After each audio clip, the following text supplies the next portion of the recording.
क्या संभव है और क्या असंभव, ये देखना आपका नहीं प्रकृति का काम है। आपका काम है मनचाही चीज पाने के लिए मेहनत करना। इस धरती पर जो अब तक नहीं हुआ वो कल हो सकता है।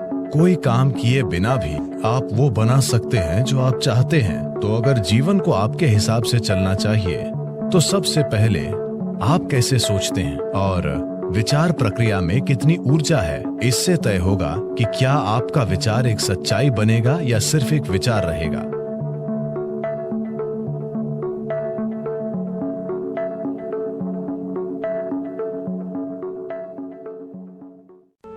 अगर आप अपने मन को संगठन के एक निश्चित स्तर तक व्यवस्थित करते हैं तो ये पूरी प्रणाली को व्यवस्थित करता है। आपका शरीर, आपकी भावना, आपकी ऊर्जा, सब कुछ उसी दिशा में व्यवस्थित हो जाती है। जब आपके ये चारों आयाम, आपका भौतिक शरीर, आपका मन, आपकी भावना और मौलिक जीवन ऊर्जाएं एक दिशा में व्यवस्थित हो जाती हैं, जब आप ऐसे हो जाते हैं तो आप जो भी चाहते हैं वो वाकई छोटी उंगली उठाए बिना होता है। आपके काम करने से उसमें मदद मिलेगी, लेकिन कोई काम किए बिना भी आप वो बना सकते हैं जो आप चाहते हैं। अगर आप इन चार आयामों को एक दिशा में रखते हैं और कुछ समय तक उन्हें उसी दिशा में स्थिर रखते हैं। अभी आपके मन की समस्या है कि हर पल ये अपनी दिशा बदल रहा है। ये ऐसा है जैसे आप कहीं जाना चाहते हैं और हर 2 कदमों पर आप अपनी दिशा बदलते रहते हैं, तो आपका मंजिल तक पहुंचना बहुत मुश्किल है जब तक कि यह संयोग से न हो। तो अपने मन को व्यवस्थित करना और उससे पूरे सिस्टम को और अपने इन 4 बुनियादी आयामों को एक दिशा में व्यवस्थित करना, अगर आप ऐसा करते हैं तो आप खुद कल्पवृक्ष हैं। Anything that you wish will happen. जो भी आप चाहते हैं वो होगा। जब हम इस तरह समर्थ हो जाते हैं तो ये बहुत महत्वपूर्ण है कि हमारी शारीरिक क्रिया, भावनात्मक क्रिया, मानसिक क्रिया और ऊर्जा क्रियाएं नियंत्रित और ठीक दिशा में हों। अगर ऐसा नहीं है तो हम विनाशकारी, आत्मविनाशकारी बन जाते हैं। अभी यही हमारी समस्या है। जिस तकनीक को हमारे जीवन को सुंदर और आसान बनाना चाहिए वो सभी समस्याओं की जड़ बन गई है।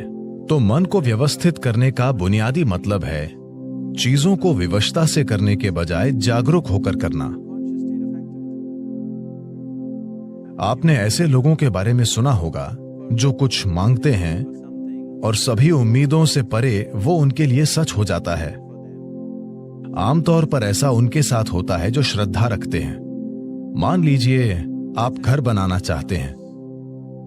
अगर आप सोचने लगेंगे, अरे मैं एक घर बनाना चाहता हूं, घर बनाने के लिए 50 लाख रुपए चाहिए, मेरी जेब में 50 रुपए हैं, नहीं होगा, नहीं होगा, संभव नहीं है। जैसे ही आप कहते हैं संभव नहीं है, आप ये भी कह रहे हैं कि मैं ये नहीं चाहता। तो एक स्तर पर आप इच्छा पैदा कर रहे हैं कि आप कुछ चाहते हैं, दूसरे स्तर पर आप कह रहे हैं मैं ये नहीं चाहता। तो इस संघर्ष में ये शायद न हो पाए। अगर आप चाहते हैं कि जीवन आपके हिसाब से चले, क्योंकि अभी आपकी खुशी और आपकी खुशहाली की बुनियाद ये है। अगर आप दुखी हैं तो सिर्फ और सिर्फ इसलिए आप दुखी हैं कि जीवन वैसे नहीं चल रहा जैसे आप चाहते हैं। बस यही बात है। तो अगर जीवन आपके हिसाब से नहीं चलता तो आप दुखी होते हैं। अगर जीवन आपके हिसाब से चलता है तो आप खुश होते हैं। ये इतना सरल है।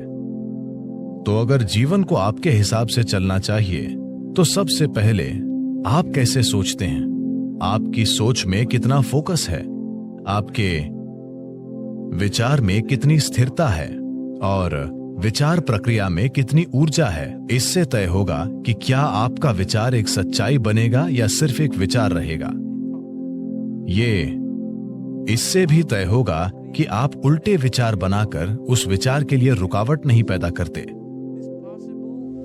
Is something possible or not possible? Is destroying humanity. क्या ये हो सकता है या नहीं, ये मानवता को नष्ट कर रहा है। क्या संभव है और क्या असंभव, ये देखना आपका नहीं प्रकृति का काम है। आपका काम है मनचाही चीज पाने के लिए मेहनत करना। अभी आप यहाँ बैठे हैं। अगर मैं आपसे 2 सरल प्रश्न पूछूं, मैं चाहता हूं कि आप बस सुने और उत्तर दें। आप जहां बैठे हैं क्या वहां से उड़ सकते हैं? आप कहेंगे नहीं। क्या आप यहां से उठकर चल सकते हैं? आप कहेंगे हां। इसका आधार क्या है? कि आप उड़ने के लिए नहीं और चलने के लिए हाँ कहते हैं। आधार है जीवन का अनुभव। कई बार आप उठकर चले हैं, कभी उड़ान नहीं भरी। या दूसरे शब्दों में, आप जीवन के पिछले अनुभव को आधार बनाकर ये तय कर रहे हैं कि कुछ संभव है या नहीं। या दूसरे शब्दों में, आपने तय किया है कि अब तक जो नहीं हुआ वो भविष्य में आपके जीवन में नहीं हो सकता है। ये मानवता और मानवीय भावना का अपमान है। इस धरती पर जो अब तक नहीं हुआ वो कल हो सकता है। इंसान इसे कल एक सच्चाई बना सकते हैं। तो क्या संभव है और क्या असंभव, ये देखना आपका काम नहीं है। ये प्रकृति का काम है। प्रकृति तय करेगी। आप बस देखिए कि आप वाकई क्या चाहते हैं और उसके लिए मेहनत कीजिए। और अगर आपका विचार एक शक्तिशाली तरीके से तैयार होता है, बिना किसी उल्टे विचारों के, कोई ऐसे उल्टे विचार न हो जिनसे विचार प्रक्रिया की तीव्रता कम हो जाए। सबसे पहली और महत्वपूर्ण बात यह है कि आपको स्पष्ट पता होना चाहिए कि आप वाकई क्या चाहते हैं। अगर आप नहीं जानते कि आप क्या चाहते हैं, तो उसे बनाने का सवाल ही नहीं उठता। अगर आप ये देखें कि आप वाकई क्या चाहते हैं, तो हर इंसान यही चाहता है। वो खुशी से जीना चाहता है, वो शांति से जीना चाहता है। In terms of its relationships, वो चाहता है कि उसके रिश्ते प्यार भरे हों। या दूसरे शब्दों में कहें तो कोई भी इंसान यही चाहता है कि वो अपने भीतर सुखी हो और उसके चारों ओर सुख हो। ये सुख अगर हमारे शरीर में होता है तो हम इसे सेहत या सुख कहते हैं। अगर ये हमारे मन में होता है तो हम इसे शांति और खुशी कहते हैं। अगर ये हमारी भावना में होता है तो हम प्यार और करुणा कहते हैं। अगर ये हमारी ऊर्जा में होता है तो हम इसे आनंद और परमानंद कहते हैं। यही एक इंसान की तलाश है। चाहे वो काम करने अपने ऑफिस जा रहा है, वो पैसा कमाना चाहता है, करियर बनाना चाहता है, परिवार बनाए, वो तब भी उसी चीज की तलाश में है। भीतर सुख, चारों ओर सुख। अगर यही हम चाहते हैं तो मुझे लगता है इसे सीधे संबोधित करने और इसे बनाने के लिए खुद को प्रतिबद्ध करने का यही समय है।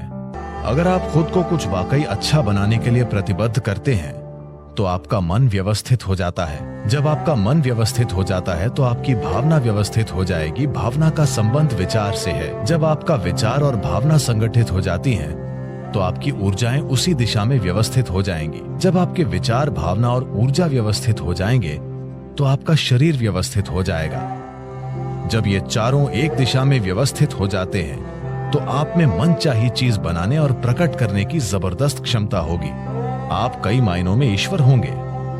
जो सृष्टि का स्रोत है वो आपके जीवन के हर पल में आपके अंदर काम कर रहा है। बात सिर्फ ये है, क्या आपने उस आयाम तक पहुंच